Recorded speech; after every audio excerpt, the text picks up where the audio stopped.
She healed a blind woman on a Tuesday. By Friday, people were trooping in their numbers and paying over 500,000 naira just to sit close to her. Not to be healed. Just to be seen by her. Her name was Pastor Grace Evelyn Tolu. And for 7 years, she convinced an entire nation that God had given her a special phone line to heaven. Grace Evelyn Tolu was born in a small room behind a tailoring shop in Ibadan. Her mother, a quiet woman named Mummy Beezy, sewed school uniforms during the day and prayed loudly at night. Her father sold secondhand books by the roadside and disappeared when Grace was 9 years old. He left behind 2 things, a worn-out Bible and a deep hole in Grace's chest that she spent the rest of her life trying to fill. Grace was the kind of child people noticed. Not because she was loud, but because she was magnetic. Even as a little girl, she had a way of looking at you that made you feel truly seen. Her Sunday school teacher once told Mummy Beezy, "This your daughter, something is in her eyes. She is going to be somebody." Growing up in the church was not a choice for Grace. It was simply the air she breathed. Every Sunday, she sat in the front pew and watched the pastor with wide, hungry eyes. She did not just see a man preaching, she saw power. Real power. The kind that made grown men weep and sick people stand up from plastic chairs and shout that they had been healed. By the time Grace turned 17, she had read the Bible cover to cover 4 times. She could quote entire chapters from memory, sometimes standing on the bed in her tiny room, eyes closed, arms stretched wide, preaching to no one. She was not showing off. She was practicing. She believed, with every bone in her thin body, that God was calling her to something great. At 22, she attended a revival meeting in Lagos. A visiting prophet from the north pointed at her from the stage, in front of over 3,000 people, and said, "You, the young woman in the yellow dress, God says He has put His fire in your mouth. Rise and speak." Grace stood up. Her knees were shaking like someone who has a bone disease. Her voice was quiet at first, just above a whisper. And then something shifted. The words came like a river and she roared like thunder. The crowd leaned in. Some people started to cry. Others lifted their hands. By the time she sat down, people were already asking, "Who is she? Where is she from? We want her to come to our church." That night, Grace did not sleep. She lay on the mat in the room she shared with 2 other women and stared at the ceiling. Her heart was full of something she had no words for. It felt like purpose. It felt like arrival. It felt like, finally, she had found the thing she was made to do. She had no idea that this same gift, this beautiful, real, God-given gift, would one day become the weapon she used to destroy herself. By the time Grace was 28, she had her own small church in a rented shop space in Abuja. The ceiling leaked so much when it rained that the members felt baptized at the end of every church program and returned home with their cloths soaked. The chairs were plastic and wobbly that you could fall any given time without warning. The congregation numbered 31 people, mostly women, mostly poor, mostly desperate. But Grace loved them fiercely. She visited sick members in their homes. She gave her last money to buy food for widows. She prayed over people with such intensity that her own hands trembled. She was, by every measure, the real thing. Then came the Sunday that changed everything. Her name was Sister Beatrice, a woman in her late 50s who had been blind in her right eye for 3 years after a botched surgery. She sat in the front row, as always, holding her white cane and singing along to the worship songs in a soft, thin voice. During prayer time, Grace laid her hands on Sister Beatrice's head and prayed with everything in her. The whole church prayed with her. There was nothing dramatic about it. No screaming, no falling, no theatrics. Just quiet, desperate prayer. 2 days later, Sister Beatrice called Grace on the phone, her voice shaking and tears rolling down her eyes. She could see again. Her doctor confirmed it. The damaged tissue had somehow repaired itself. Medically, it made no sense. News spread. The small church with the leaking ceiling was suddenly full. 60 people. 100. 200. Within 3 months, Grace had to move to a bigger space. People came from other states. They brought sick relatives. They brought children with fevers. They brought barren women and broken marriages and job offers that had not come through. They came with everything they could not fix themselves and laid it at Grace's feet. And here is where the story quietly breaks. One evening, Grace's husband, Deacon Samuel, came to her with a notebook. A kind, quiet man who managed the church's little finances.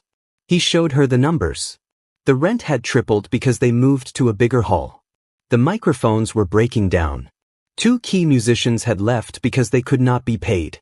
And they had, between them, less than 40,000 naira in the account. Grace stared at the notebook for a long time. Then she said something that seemed small in the moment but was actually the beginning of the end. She said, "Samuel, people will pay for what they believe in. We just have to give them a reason to believe." He assumed she was talking about better preaching, better programs. He smiled and agreed. He had no idea what she was really planning.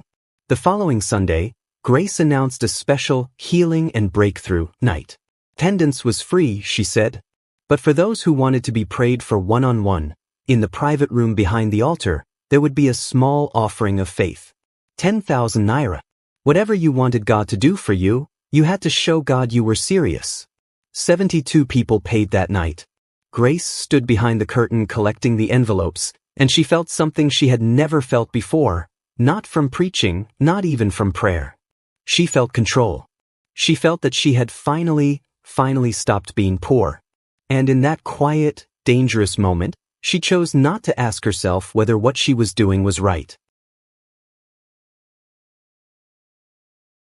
Within 2 years, Grace had turned the healing and breakthrough nights into a polished operation. She hired a marketing team, though she never called them that. She called them her vision partners. They designed flyers, managed social media pages, ran targeted online ads in 5 countries. The church had a website with a payment gateway. You could buy your miracle from your phone, sitting in your kitchen in London, Toronto, or Johannesburg. The tiers were structured carefully. There was the standard blessing package, 10,000 naira for a mention in Grace's personal prayer list. The covenant breakthrough package, 50,000 naira for a 5-minute one-on-one prayer session. And at the very top, the throne room access package, 250,000 naira for an all-day private spiritual retreat with Grace herself, including a personalized prophecy. The language was always careful, always spiritual, always wrapped in and around scriptural chapters and verses. It was never called a fee.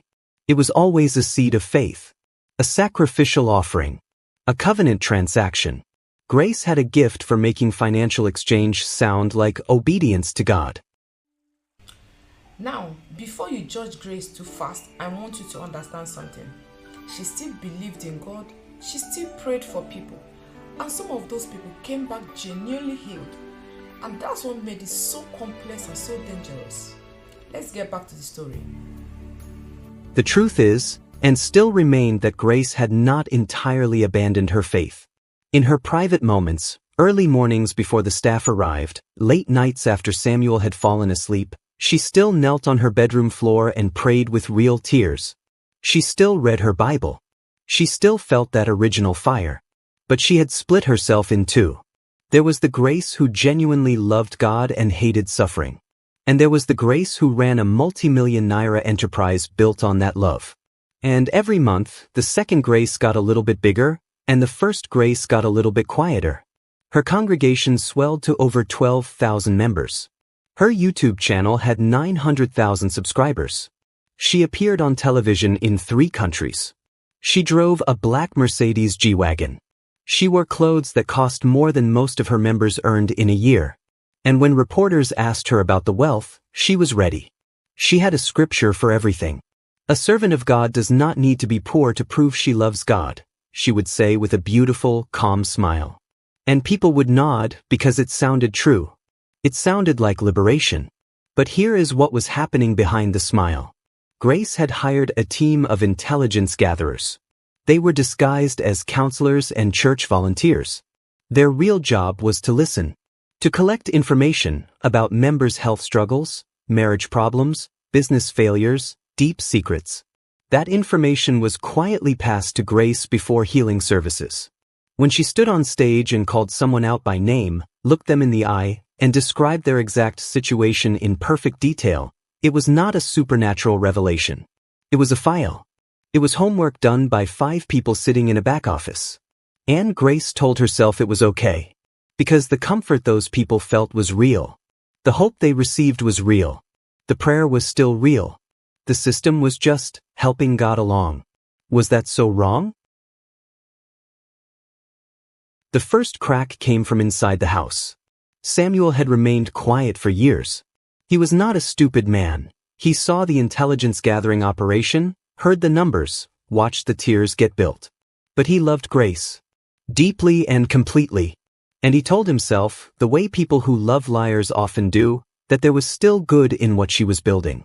That the help was real, even if the methods were wrong. That he would talk to her when the time was right. The time became right when a woman named Mrs. Patience Abong came to their house at 2 a.m, knocking and crying. She had sold her land, 3 acres of farmland left by her father, to raise the money for the throne room access package. She had been told by one of Grace's counselors that if she paid and attended the retreat, Grace would pray for her only son who had cancer and he would be healed. She attended the retreat. Grace prayed for her son. The boy died 6 weeks later. Mrs. Patience Abong had nothing left. No land, no son, no money, and no miracle. Samuel sat across from her at their dining table at 2 a.m, listening to her cry, and something broke in him permanently. When Grace came downstairs and saw the woman, her face showed something Samuel had never seen before. Not guilt, not sorrow. A flash, quick and cold, of calculation. How much does this woman know? How much damage can she do? Samuel saw it. Grace did not know he saw it. But he did. The second crack came from a journalist named Nicholas Dyke, a quiet, patient man who had been investigating Grace for 14 months. He had interviewed former staff. He had receipts. He had screenshots. He had 3 ex-employees willing to speak on record about the intelligence operation. He had bank statements showing money flowing from church accounts into a private limited company registered in Grace's maiden name. He published a 12,000-word piece in a national magazine under the headline, Profit or Product? Inside the Grace Samuel's Empire. The article went viral within hours. By evening, it had been shared over 1 million times. By the next morning, 2 television stations had canceled their partnerships with Grace. 3 of her major donors had sent letters demanding refunds. Her YouTube channel lost 40,000 subscribers in a single day. Grace sat in her office and read the article from start to finish. Twice. Then she called her communications team and told them to prepare a response. Not an apology. A response. There is a difference. The response she approved was a masterpiece of deflection. She spoke of persecution. She quoted Jesus being betrayed by Judas. She cried on camera, real tears, because she was genuinely terrified, and her remaining congregation rallied around her, furious at the journalist, furious at the world. But the third crack was already forming. And this one, Grace could not deflect, could not manage, could not spin. Her daughter, 17-year-old Bisola, had read the article. And Bisola had a question that no media strategy could answer. She came to Grace that night, stood in the doorway of her mother's bedroom, and said very quietly, "Mummy, did you know that woman's son was going to die? Did you know and you still took her land?" Grace opened her mouth to answer, and found, for the first time in her adult life, that she had no words. No scripture. No spin. Just silence. Bisola looked at her mother for a long moment, turned, and walked away. She did not slam the door. She just closed it softly. And that soft click was louder than anything Grace had ever heard from a pulpit.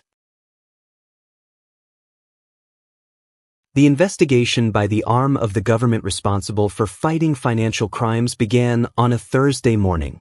4 black vehicles arrived at the church premises at 9 a.m. The officers were polite. They showed their IDs. They had a court order. They were looking for financial records, correspondence, and a specific set of bank documents.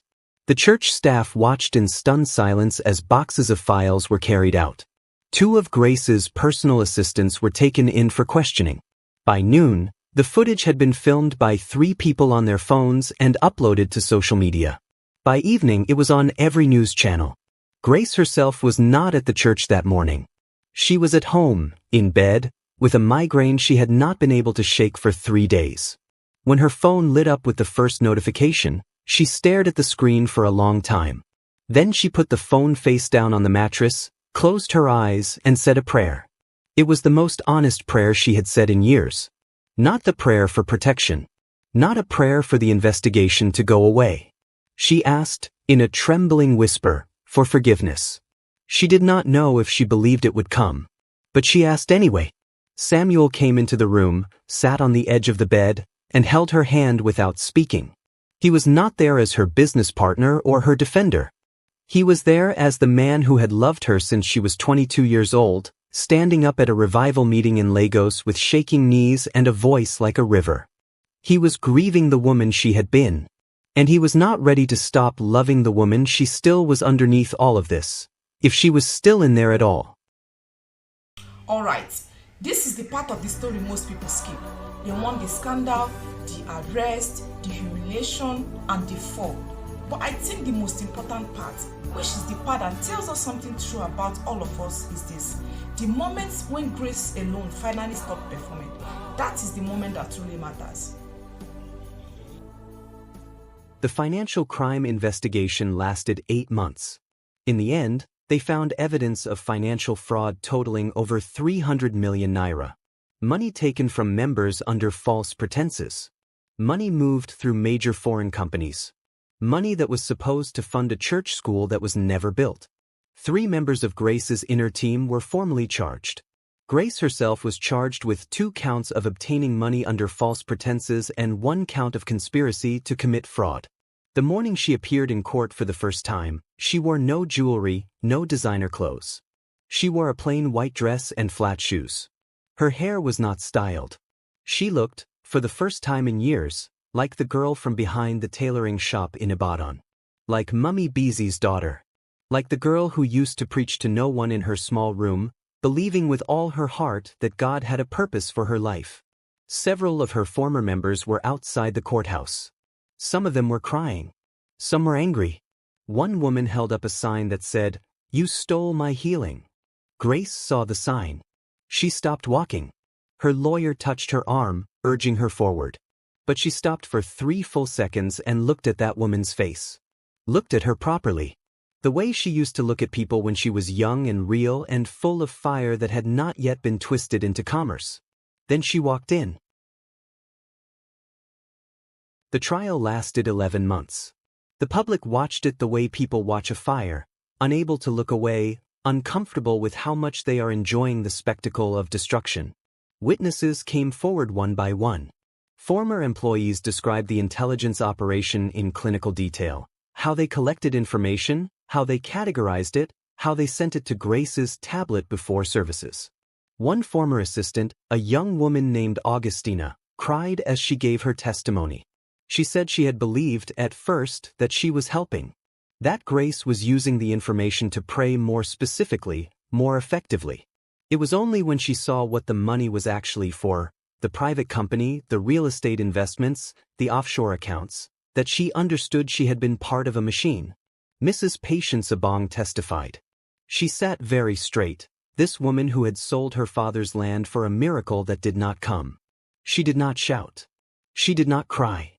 She spoke in a flat, clear voice about her son, what he looked like, what he liked to eat, how he used to make her laugh. She said, "I do not blame God. I blame the woman who put herself in between me and God and charged me for the passage." The courtroom was absolutely silent after she said that. The woman who puts herself in between me and God and charged me for the passage. Grace's defense was not that she had done nothing wrong. Her lawyers were smarter than that. Her defense was that she genuinely believed in the power of faith, that the intelligence gathering was a pastoral tool, not fraud, and that the financial structures, while improperly managed, were not criminal in intent. The judge was not convinced. Grace Evelyn Tolu was found guilty on 2 counts. She was sentenced to 4 years in prison and ordered to repay over 80 million naira to identified victims. Her church was seized by the court. Her assets were frozen.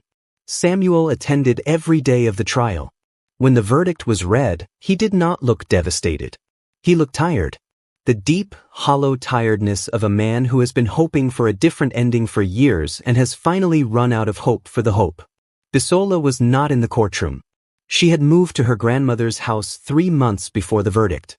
She sent her mother one message the day of the sentencing, a voice note just 8 seconds long. In it she said, "Mummy, I love you. Come back to us." Grace listened to that voice note 12 times in her cell that night. Grace served 2 years and 4 months before early release for good behavior. She came out of prison quieter, thinner, with gray at her temples that she had not had when she went in. She did not restart her ministry. She did not give interviews.